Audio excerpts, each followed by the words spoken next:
हरिः ओम श्री परमात्मने नमः। श्रीमन्महागणाधिपतये नमः।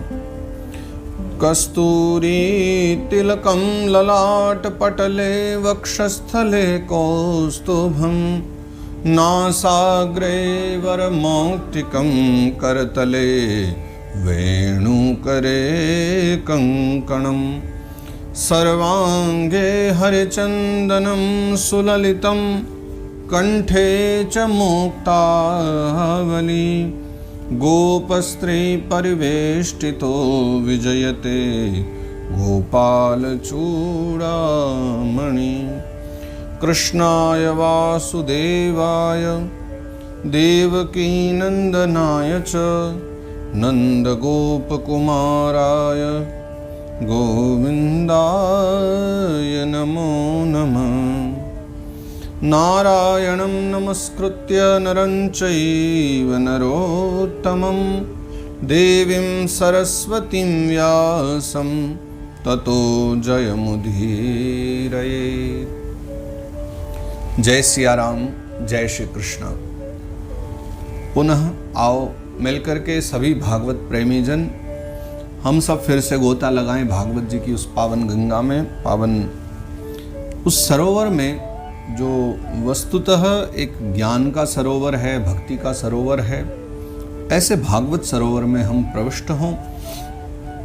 इससे पूर्व की जो हम चर्चा कर रहे थे कुंती स्तुति की, वस्तुतः कुंती स्तुति अपने आप में एक बड़ा अद्भुत प्रसंग है, जिसमें माता कुंती ने पूर्व में तो समस्त विषयों संबंधित बात करी है, अपने पुत्रों के हित के विषय में बात करी, लेकिन अंत में माता कुंती ने फिर वहाँ कह दिया कि प्रभु ये मेरे हृदय में जितना भी मोह पाश है इसका भेदन कर दीजिए, उसको समाप्त कर दीजिए। और फिर माता कुंती की प्रार्थना पर भगवान वहाँ से फिर आगे जब चलते हैं द्वारिका की ओर, तो उससे पहले वो पितामह भीष्म के पास जाते हैं। तो कुंती स्तुति तक की चर्चा भागवत जी के प्रथम स्कंद के 8वें अध्याय में हमने दर्शन की है। आज हम 9वां अध्याय आरंभ कर रहे हैं और 9वें अध्याय से 9वें अध्याय में फिर भीष्म पितामह से कथा को आगे बढ़ाया जाता है, जहाँ फिर भीष्म स्तुति का वर्णन है। वो भी बहुत अद्भुत प्रसंग है और स्तुति तो बहुत ही अद्भुत है जो पितामह भीष्म ने की है। तो आइए अब 9वें अध्याय में प्रवेश करते हैं। आज श्री परमात्मने नमः। श्रीमद्भागवत महापुराणम् अथ प्रथम स्कंदः नवमोऽध्यायः। सूत उवाच इति भीतः प्रजाद्रोहात् सर्वधर्मविवित्सया ततो विनशनं प्रागाद् यत्र देवव्रतोपतत्। इति भीतः प्रजाद्रोहात्, युधिष्ठिर महाराज जो हैं प्रजाद्रोह के कारण भयभीत हैं। उन्हें लगता है कि कहीं किसी प्रकार का द्रोह न हो जाए। जो हमने कर्म किया है, जो हमने युद्ध किया है, उस युद्ध से जो हमने दुनिया को हानि पहुंचाई है, समाज को, उससे कहीं प्रजाद्रोह न हो जाए, ये उनके मन में थोड़ा भय है। लेकिन फिर सर्वधर्म विवित्सया, सभी धर्मों को जानने की उत्सुकता लेकर के, धर्म के विषय में संपूर्ण ज्ञान लेने की इच्छा से, या जितना भी हो सके, ततो विनशनम प्रागाद यत्र देवव्रतो अपतत, जहाँ देवव्रत है पितामह भीष्म का नाम, तो पितामह भीष्म जहाँ सरशैया पर पड़े वो स्थान कौन सा है? कुरुक्षेत्र। तो ततो विनशनम प्रागाद, तो कुरुक्षेत्र की ओर जो है फिर उन्होंने कूच किया और कुरुक्षेत्र जाने की युधिष्ठिर महाराज तैयारी करते हैं, वहाँ यात्रा करते हैं। तदा ते भ्रातरः सर्वे सदश्वैः स्वर्णभूषितैः अन्वगच्छन् रथैर्विप्रा व्यासधौम्यादयस्तथा। अच्छा, इसके पश्चात में वो जो युधिष्ठिर महाराज हैं वो अपने भाइयों के साथ में कुरुक्षेत्र की यात्रा करते हैं। तदाते भ्रातरः सर्वे, यानी वो सभी भाई मिलकर के कुरुक्षेत्र की यात्रा करते हैं। सदश्वै स्वर्णभूषित, स्वर्णाभूषित जो रथ हैं, ऐसे दिव्य रथों में बैठ करके, और अन्वगच्छन् रथैर, रथ के द्वारा चलें, लेकिन किनके साथ? विप्रा, कुछ ब्राह्मण भी हैं। कैसे ब्राह्मण?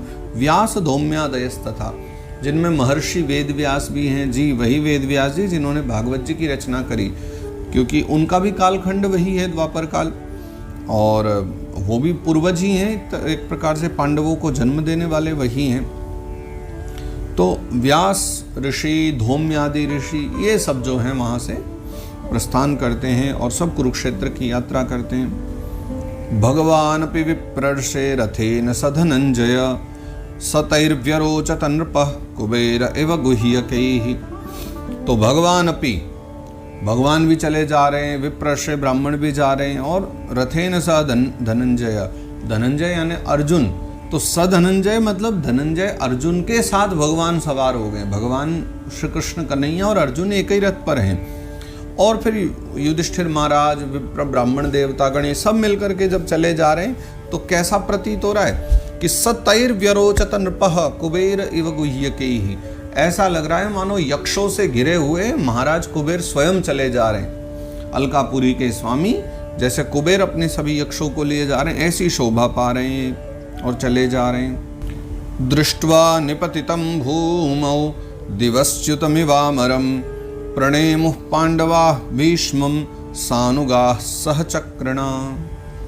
पहुंच गए सारे के सारे पांडव कुरुक्षेत्र में, और वहां जाकर क्या देखते हैं कि दृष्ट्वा निपतितं भूमौ, भूमि पर लेटे हुए पितामह भीष्म को देखा।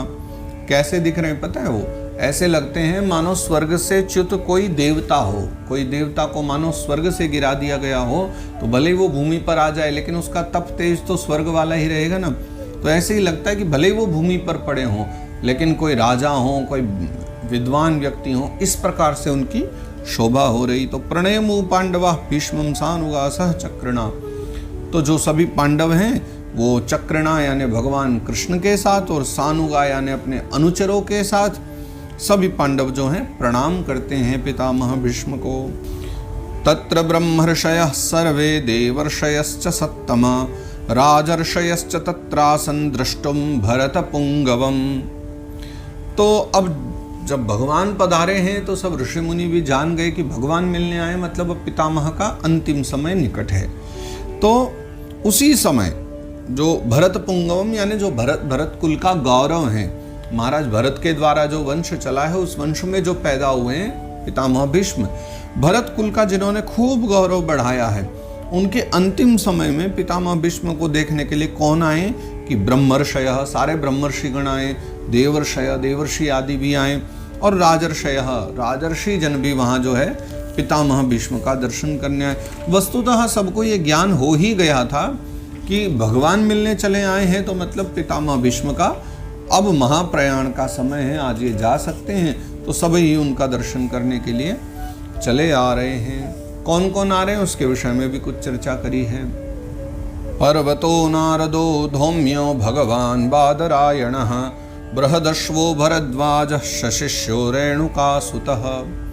कौन कौन ऋषि पधारे हैं? पर्वत ऋषि आए हैं, नारद जी आए हैं, धौम्य ऋषि आए, और भगवान बादरायण, बादरायण वेदव्यास भगवान आए, बृहदश्व नाम के ऋषि आए, भरद्वाज जी आए, और सशिष्यो रेणुकासुता, और अपने सभी शिष्यों के साथ रेणुका के पुत्र यानी परशुराम जी भी पधारे हैं।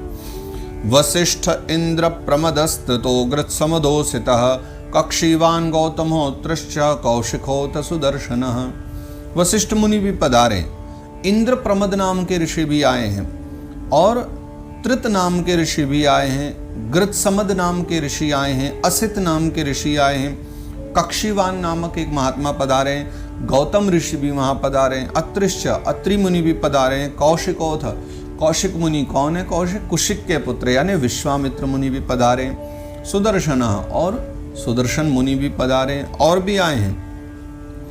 अन्ये च मुनयो ब्रह्मन् ब्रह्मरातादयो मलाः शिष्यैरुपेता आजग्मुः कश्यपांगिरसादयः। अन्ये च मुनयो ब्रह्मन्, और अन्य मुनि जन भी आए हैं। कैसे कैसे मुनि? ब्रह्मरातादयो मलाः, जिनका मन एकदम पवित्र है, जिनके हृदय में कोई मल नहीं है, यानी जो बिल्कुल अमल हैं और ब्रह्म में रत हैं। ब्रह्मरातादयो, जो ब्रह्मरात हैं।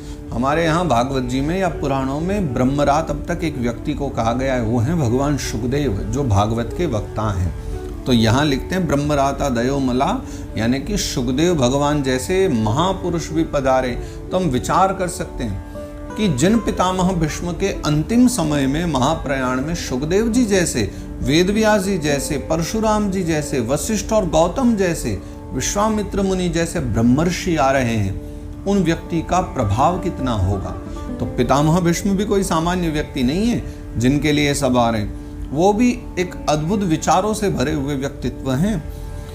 तो शिष्य रूपेता आजगमु, सुखदेव बाबा भी आए और अंत में वो लिखते हैं कि शिष्य रूपेता आजगमु कश्यपांगिरसादया, फिर कश्यप ऋषि, अंगिरा ऋषि, ये सब जन भी हैं अपने शिष्यों के साथ पधारे, यानी पूरे परिकर के साथ वहां पर पितामह भीष्म को दर्शन देने चले आए हैं।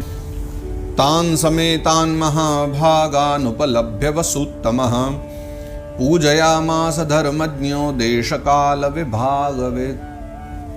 तान समेतान महाभागान, देखो वो जो बड़े बड़े ऋषि मुनिजन जो वहां पधारे हैं और उपलब्ध वसुत्तम, उन सबको आया हुआ देखा किन्होंने, वसुत्तम ने, यानी वसुओं में जो उत्तम है। अगर यहाँ भागवत जी में स्थान स्थान पर कभी कभी ऐसे ऐसे शब्द लिख दिए जाते हैं ना कि कभी कभी तो व्यक्ति को थोड़ा सा विचार करना पड़ जाए। अब पितामह भीष्म को यहाँ पीछे एक श्लोक में भरत पुंगव लिखा था, कितना अच्छा उदाहरण दिया, जो भरत कुल के गौरव है। यहाँ लिखते हैं वसुत्तम, यानी जो वसुओं में उत्तम है। तो वस्तुतः जो 8 वसु हैं उनमें से एक वसु थे देव नाम के वसु, उन्हीं को जो है श्राप पूर्ति के लिए यहाँ पितामह भीष्म बन करके आना पड़ा है। तो वही एक लीला है। तो वसुत्तम उन्हीं के लिए प्रयोग हुआ है, वसुओं में उत्तम यानी पितामह भीष्म। तो पूजयामास धर्मज्ञो, पितामह भीष्म ने उन सब की पूजा करी। अब प्रश्न तो ये उठता है कि अर्जुन के बाणों से वो तो शरसैया पर पड़े, पूरे के पूरे शरीर बिंधे हुए उनके, और पूजा कोई आ जाए हमारे घर पर तो क्या परंपरा थी उस समय, पहले आते ही जल दिया जाता था आचमन को और चरण धोने को। पहले चरण धुलवाए जाते थे, चाहे राजा हो, गृहस्थी हो, कोई सामान्य व्यक्ति हो, कोई शिष्य ही क्यों ना बनने आया हो गुरुकुल में, कोई भी हमारे आश्रम में आता था तो पहले परंपरा थी पांव धुलवाने की, क्योंकि बाहर से आते हैं, चरण ही गंदे हो जाते हैं। तो सबसे पहले चरण धुलना, फिर आचमन के लिए जल देना, फिर स्नान को जल देना, ये परंपरा थी। तो कहते हैं पूजयामास धर्मज्ञों, धर्मज्ञ यानी पितामह भीष्म धर्मज्ञ कहे गए हैं यहाँ। उन्होंने पूजयामास, सबकी पूजा करी, लेकिन करी कैसे, कहते हैं देश काल विभागविद, वो धर्मज्ञ हैं, धर्म को जानने वाले, तो उन्हें पता है कि देश काल के अनुसार, देश काल परिस्थिति में कैसे पूजा करनी चाहिए, वो देख करके उन्होंने पूजा करी। तो यहाँ कैसी पूजा की होगी, खड़े हो नहीं सकते, परिस्थिति उनके ठीक नहीं है, तो लेटे लेटे उन्होंने मन ही मन पूर्वक सबको प्रणाम किया। जो जो सम्मुख आए सबका नाम ले ले करके उच्चारण करके प्रणाम किया, बस इतनी ही सामर्थ्य थी उनकी। तो इसलिए कहा कि उन्होंने पूजयामास, पूजा तो करी लेकिन देश काल परिस्थिति के अनुसार करी है।